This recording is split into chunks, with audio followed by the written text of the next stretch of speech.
It is with great pleasure that I welcome you here tonight on behalf of Dean Reuben Brigety II, the Dean of the Elliott School of International Affairs. As you may know, before coming to GW and the Elliott School, Ambassador Brigety was the ambassador to the Africa Union. He has a very deep and abiding love for Africa. When our dean first came to the Elliott School, actually before he even came to the Elliott School, in his very job talk for the position as our dean, he promised that he would make Africa a priority at this university. When I joined his team as the Associate Dean for Faculty Affairs and Special Initiatives, he turned to me and he said, "Jennifer, the Institute for African Studies, make it happen." Okay then. And so we did. Fewer than 6 months later, we chartered our new Institute for African Studies.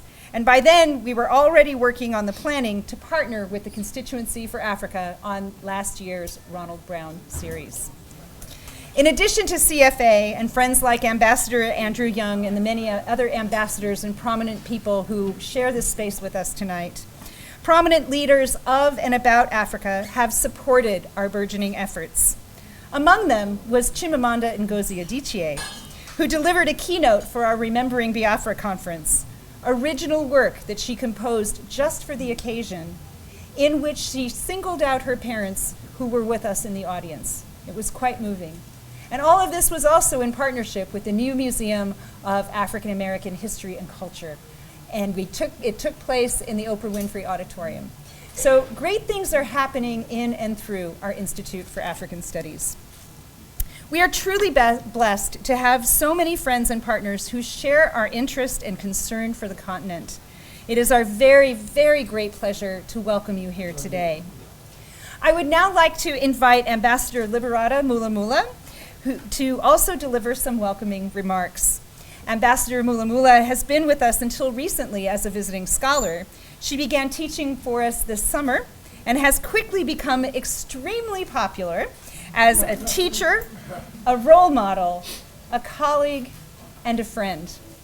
We are also quite honored to have Ambassador Mulamula as our acting director for the Institute for African Studies this semester. Ambassador.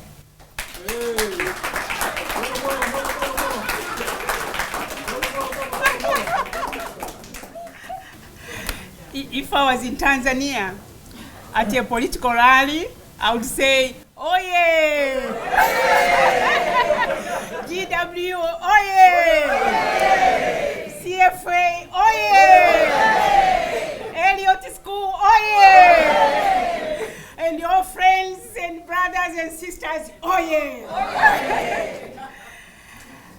Thank you so much. Let me thank my dear friend, Jennifer, for your generous introduction. I don't know whether I deserve all those kind words, but I feel so excited, I feel so overwhelmed that soon after I landed here, and what Jennifer was talking about to make the African Institute possible, they made it and I'm the product. I'm here because of them. They made it happen. And guess what? This is, I think, my second week in the job, and here I am.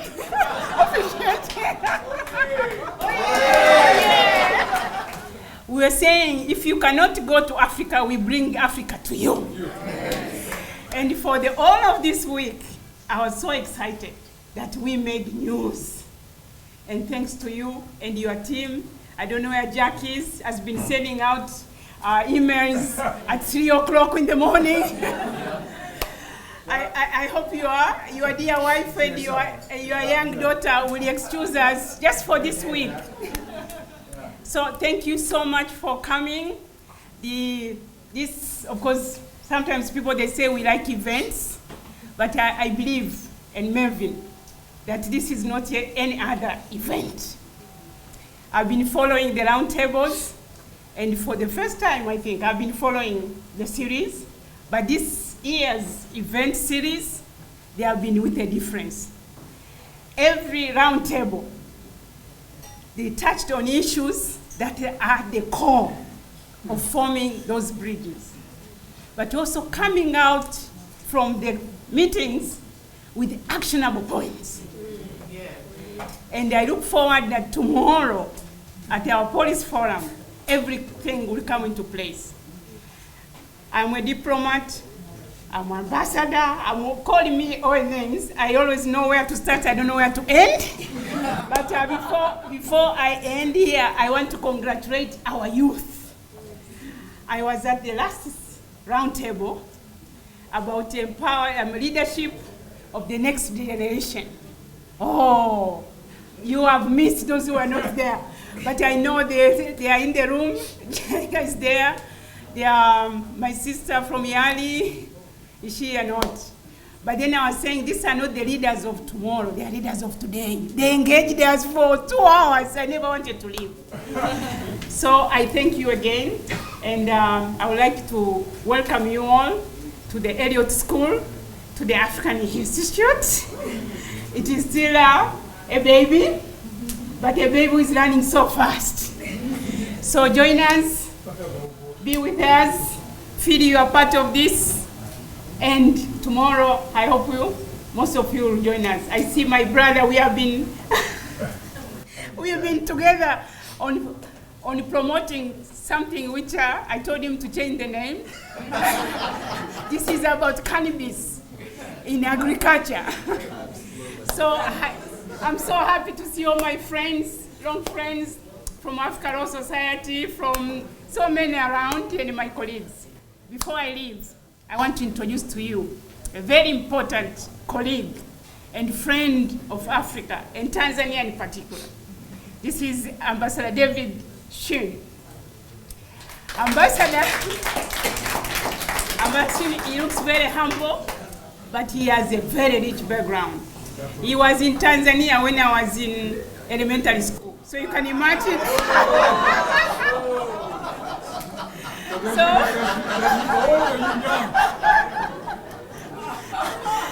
I don't know whether that reveals my age or his age, but he knows maybe Africa more than any one of us. So I want to have the pleasure to welcome you, Ambassador David. Karibu sana. Oh yeah! It's a very tough act to follow Balozi Mulamula. She sucks all the oxygen out of the air and doesn't leave much for me. I think I was asked to make a few remarks because I have the longest connection with George Washington University of certainly anyone in this room, dating back to 1960 when I was doing my bachelor's degree here, followed by a master's degree and a PhD, and now I've been teaching for 17 years as an adjunct professor of African Affairs at the Elliott School. So, long connection with GW and with African Affairs. I've known Mel Foote not back to 1960 because he's not old enough, but I've known Mel a long, long time also, and have long admired the work that he's done with the Constituency for Africa, and have occasionally been able to send him an intern or two from GW. But again, I'd just like to welcome you on behalf of the Elliott School. Enjoy the evening, I look forward to the program tomorrow morning, which I will attend, and assume that you have had an excellent program so far. So again, welcome to the Elliott School. Oh yeah. Oh yeah.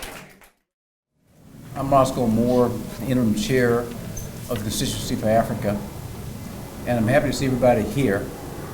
One thing we've tried to do with this series is not to have it like semester break.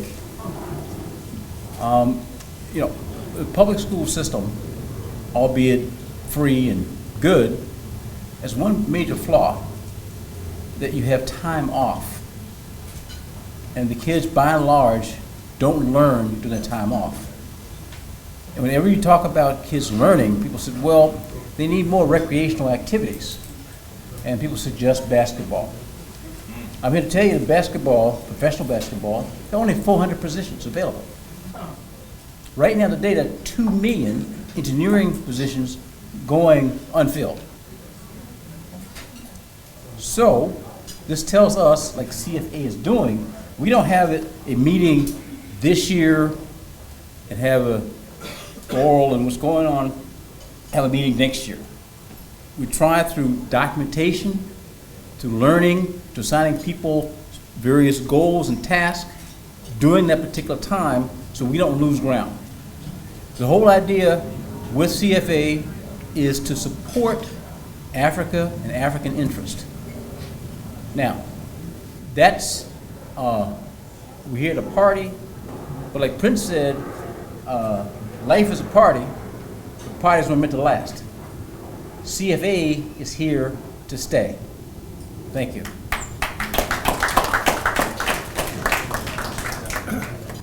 Good evening. First, let me thank George Washington University, the Elliott School. And it's a pleasure working with them. First of all, they're smart as all get out. You know, they're just real smart people. And secondly, they're committed to Africa. They're committed to getting something done beyond just the academic paradigm. They were, you know, this is near State Department, near the administration, near the White House, right in the middle of the policy corridor. And so they live in the policy corridor. You know what that means? They do policy. It does reverberate here. And so it's a real pleasure to work with them. I am always exhilarated by it. Ambassador Brigady is a brilliant, brilliant leader and fearless leader. Some of the things I read that he put out there on foreign policy, I think, oh my goodness. But he's courageous. But thank you very much for this support. We're certainly looking forward to the policy forum tomorrow. The board of directors are here. We have a small board. We got a couple who are not here. One coming in tomorrow, and one's in Africa. But Raymond Dabney, president of CBIS, Ambassador Bonnie Jenkins. Bonnie was what was your title at the State Department? Coordinator for threat reduction programs.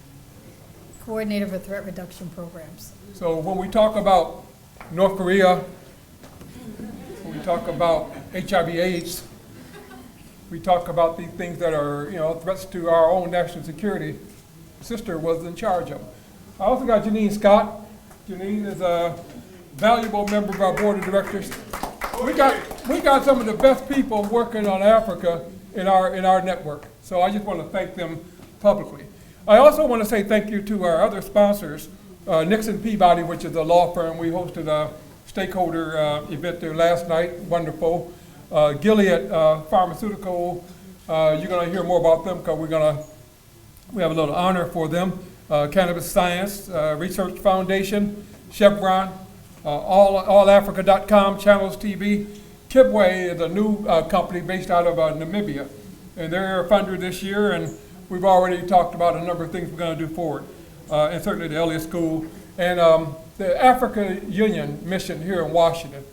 You know, CFA is not afraid to work with Africa, and when we work with Africa, it don't mean that we're telling Africa what to do, or we work in partnership. You know, we work on partnership on all range of activities, and you'll see Ambassador Chiabori, who is the head of the mission tomorrow, but a dynamic woman who has to be in New York with the UN General Assembly, of course. She's up there with the chairperson, but she's in her car right now coming back to Washington. And I find that pretty impressive. Let me say that the week has been exhilarating, no question about it. We really do want the Round Brown series to be forward-thinking, and we really want it to be practical. You know, we look at the things we talked about last year, and we actually use that as our strategy for advocacy this year. And we went down the line and really tried to make true some of it. I listened to President Trump today. I hate to say that. I listened to President Trump today. And you know what came out of his mouth over and over again? Healthcare infrastructure in Africa. We're going to work on healthcare infrastructure in Africa. I thought that Roscoe wrote this speech for him. But, I'm saying, wow. Wow. Now, he don't know what to do with it, but we're going to give him that too. We're going to give him that too. Our whole thing, CFA is nonpartisan.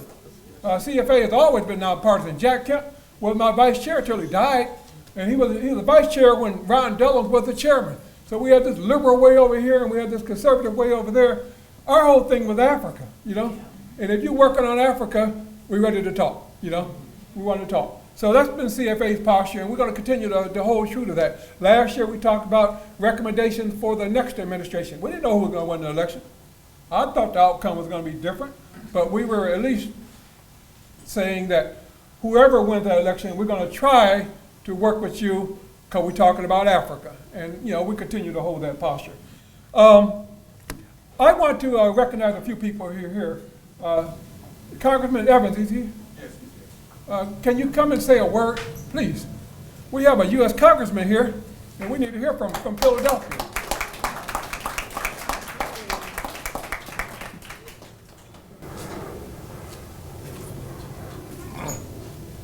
Good evening to all of you. It's absolutely my pleasure to be here. And after talking to Mel and my good friend Lafayette Barnes, I'm on the Agriculture Committee.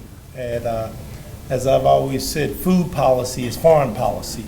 And it's very clear that we have the reauthorization of the Ag Bill is up this year. So there's huge opportunities. I've heard what Mel said about the importance of Africa and the fact that I've read it here and the concepts. I've been there myself. Though I've only been 9 months in the United States Congress, I was 36 years in the State House in Pennsylvania. So certainly Pennsylvania was very much big in agriculture. I understand that connection and the connection of what it means. And clearly it's an opportunity around food policy and farm policy and what we can do. So again, I'm happy to join this opportunity again, and anything I can do, be more than happy. Thank you very much.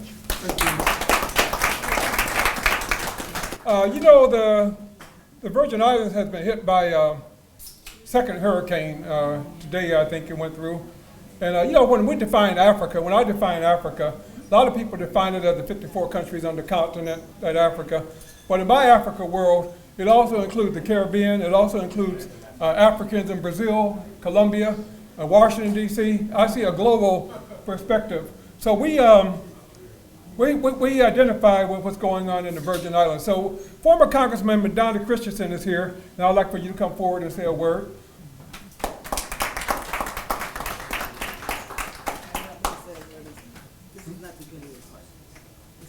Let's come. Okay. I'm here. Good evening, everyone. I'm wearing two hats, so I was trying to make sure which hat I was wearing as I came up here this evening. Yes. Well, I've had so many kind words of concern about the Virgin Islands, and I want to thank everyone for keeping us in their hearts and their prayers as we've gone through 2 hurricanes. I live on St. Croix. St. Croix was hit pretty badly last night. We're still trying to find out exactly what happened, but we appreciate the support that we've gotten from everyone. I sit on the African Healthcare Infrastructure Committee. Are you joking? Did he really say that, Mel? Did he really say that, the president? Yes. You really said that? Yes. Well, that's really good news because we have big plans for this administration. As our board chair said, CFA and the Ron Brown series just doesn't exist for a week in September.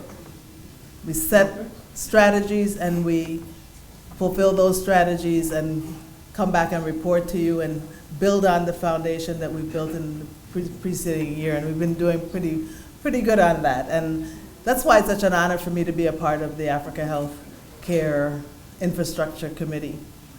So I just wanted to welcome everyone on behalf of the Africa Healthcare Infrastructure Committee and invite you to follow us and bring your suggestions. We had our session yesterday, and I think it was a pretty robust discussion on what we have done and what we need to continue to do. And we look forward to continuing to serve. Thank you. Okay, now we want to give out 2 awards. We like to recognize people who are doing outstanding work. The first person we want to recognize is Dr. Will Ingwa. Will, come forward. Will is a cancer expert, and he works with the Global Health Catalyst Center in the Dana-Farber Center in Harvard University is our partner. We did a major conference there in the spring as an annual conference around cancer and non-communicable diseases in Africa. And so we'll ask CFA to partner with them, and we did, to raise the stakes. People were not aware that cancer is even a problem in Africa.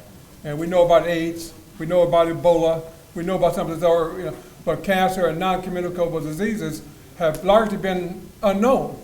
And so Will I think he's a pioneer. I think I find that he's bold. I find that he's fearless, and he's determined to raise the visibility on this issue. So, where's my plaque guy?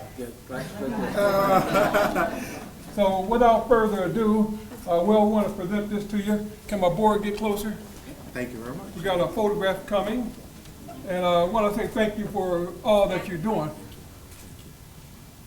Thank you. And you'll have a chance to say a few words. Oh, thank you so much, Mayor. I wasn't expecting this, I wasn't expecting this. Oh, they always say that. But, like Mayor mentioned, we have found a bold new partnership. He says I'm bold. What they have been doing so far, we are just, jumping onto the bandwagon. Because I think, as much as we can say, I was talking to Alan, I was talking to Mayor, actually at Harvard, 13 members of the organizing committee, I said that yesterday, actually gave Mayor an award, which is very unusual because we usually think that for healthcare, you want to give the awards to healthcare people. But the lesson that we are coming up with is that you don't have to be a healthcare professional to contribute to global health. Okay? So you can just be an advocate. You can be a person who connects the message. And one of the things Merrill has been saying is that the academics, the researchers, the doctors can talk to each other, but if you don't actually get to talk to the policy makers, right, the message you never really get anything done, especially in Africa, where you really have to get the policymakers to institute the whole thing. So, we're very excited about the partnerships that we're doing, and Merrill is actually a global health catalyst in that sense. And I want to say, when Donna talked about global health, the African Healthcare Infrastructure Group, it's really great to actually work with you, and all the people from the Health Infrastructure Group of CFA, to make an impact in Africa.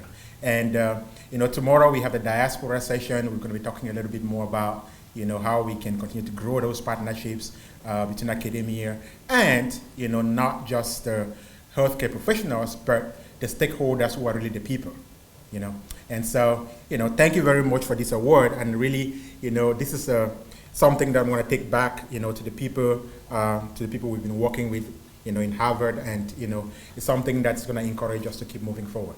Thank you very much. Thank you very much. We also want to recognize Gilead Pharmaceutical Company. Gilead is a sponsor. I ran into a representative from Gilead in April in Addis Ababa at the launching of the Africa Center for Disease Control.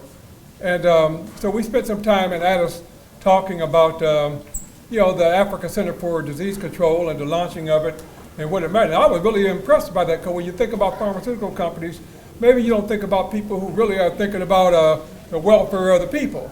But the representative was so convincing to me that they're trying to do some things to make sure that Africans actually enjoy a healthier existence going forward.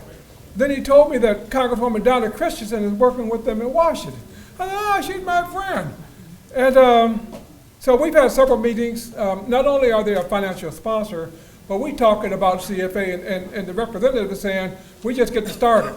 This is just getting started, because we want to work with CFA to make sure diaspora is engaged. So Donna Christensen, we want you to accept the award on behalf of CFA for your company, for your advanced patient care globally. So thank you very much.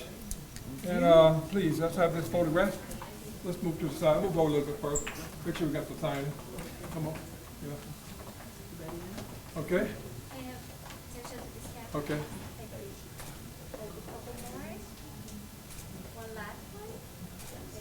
Let's get the Facebook camera. All right, yeah. We'll get the Facebook camera. All right. All right. Madam Congresswoman. Thank you.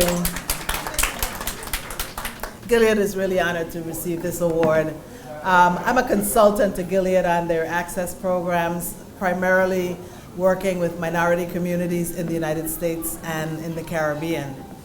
Gilead is really known for its hepatitis medication and its AIDS medication, but it also is working in some of the rarer diseases, hard to treat diseases like cystic fibrosis, pulmonary hypertension, and others, and doing a humongous amount of research working on cures for Ebola, for one, and God willing, a cure for hepatitis B to follow up on the hepatitis C, and if the gods smile on us or one of the other companies, will have a cure for AIDS. So those are the kinds of things that Gilead is involved in. And I'm their consultant, and I came to work with them through someone who worked for me when I was on the Hill. But I also was glad to join them because their mission is to make sure that everyone who needs their medicines gets their medicines. And they have been at the forefront of many initiatives to ensure that that happens. And they work not only in Asia and South America, but they also work in Africa. And a couple of years ago, they actually licensed a company in South Africa to produce their medicines, which could be then provided at lower cost to people across the continent. And that's the kind of work that the programs that I work with in. So we're pleased to receive this award for doing only what we are compelled to do, to provide the medicines that we produce to the people who need them. But we go further than that. And I think this is where Mel is looking to build that partnership, because we do work on infrastructure, whether it's provider training, helping to provide the networks to make sure that medicines get to where they need to be, and other programs that support creating a stronger and healthier healthcare infrastructure wherever we are and wherever we are asked to be. So we thank you again for this award.